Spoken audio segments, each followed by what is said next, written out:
banking stocks here, Société Générale in France and BNP Paribas in France, Santander in Spain, and both big banks in Germany, Deutsche and Commerzbank, are taking big losses today because if the Fed is more cautious on rates, on raising rates, then of course it's to the detriment of banks who stand to profit if rates rise. Now, the Great American Eclipse is coming on August the 21st. Is this a phenomenon that interests the markets and market journalists like you? Is anyone making money on the solar eclipse? You know, funny that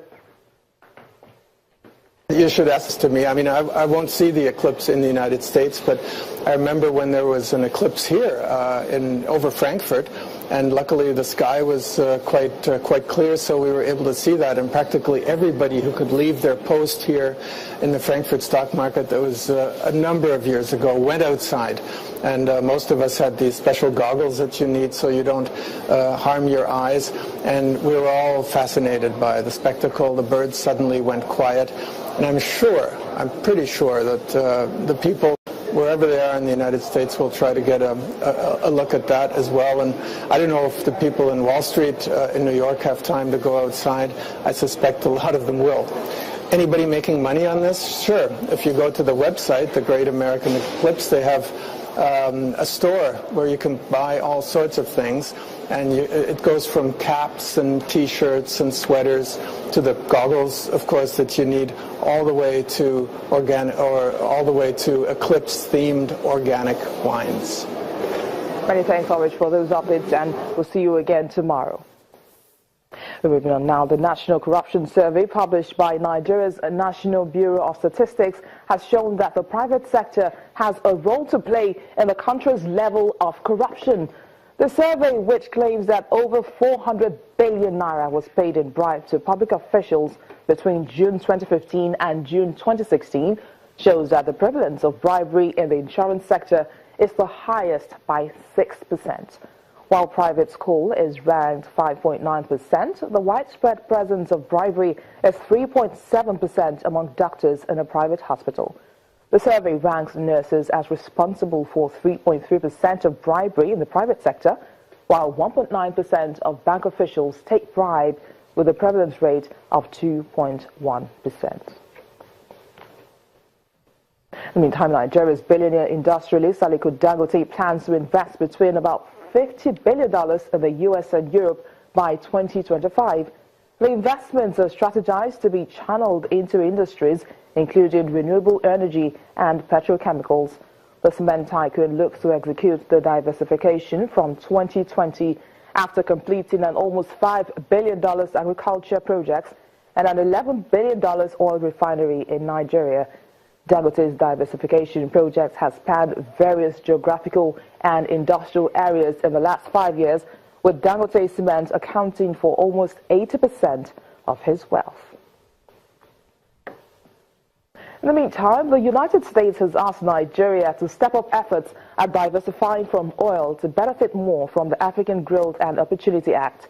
This message was delivered through the Director, African Media Regional Hub, U.S. State Department, Mr. Brian Norbert, in an exclusive interview with Channels Television.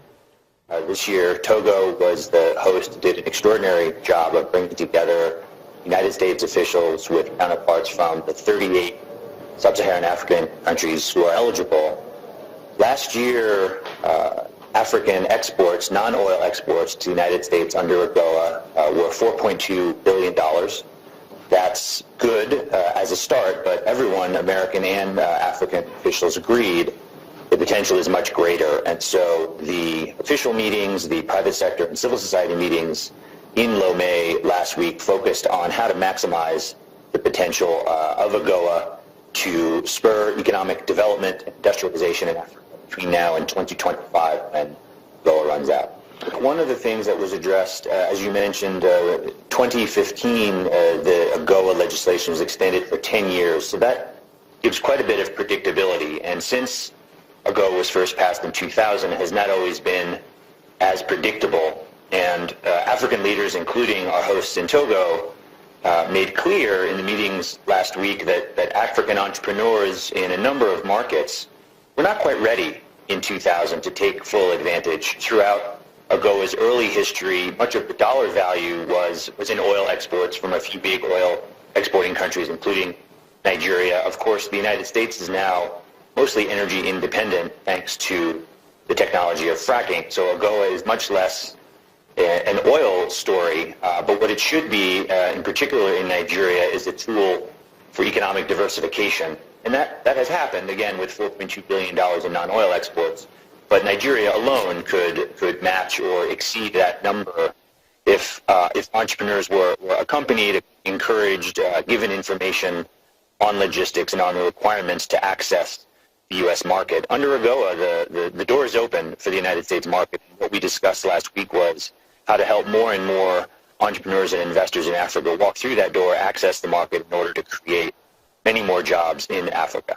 AGOA has been and continues to be the cornerstone of U.S. economic engagement in Africa. I would highlight for the United States, the head of the delegation was Ambassador Lighthizer. He is the U.S. trade representative for the United States government, for the Trump administration. To put that in context, he is the United States' top trade negotiator. This is an official who is very busy with an enormous responsibility. For him to spend 2 days in Lomé in countless official meetings, plenary meetings, bilateral meetings with his African counterparts, I think demonstrates a very strong commitment to continue to trade in Africa. The theme was prosperity through trade. Certainly American companies want to export to Africa to participate in modernizing economies. They already are doing so. Many American businesses are interested in exporting to Africa and investing in Africa.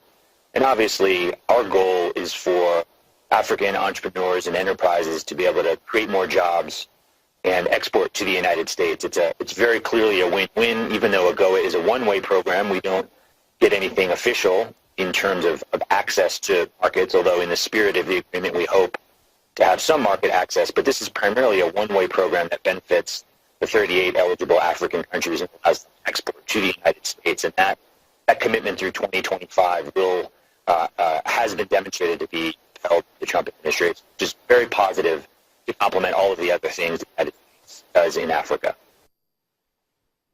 That was the Director, African Media Regional Hub, U.S. State Department, Mr. Brian Nubbert. Business Incorporated returns in just a moment. Please stay with us.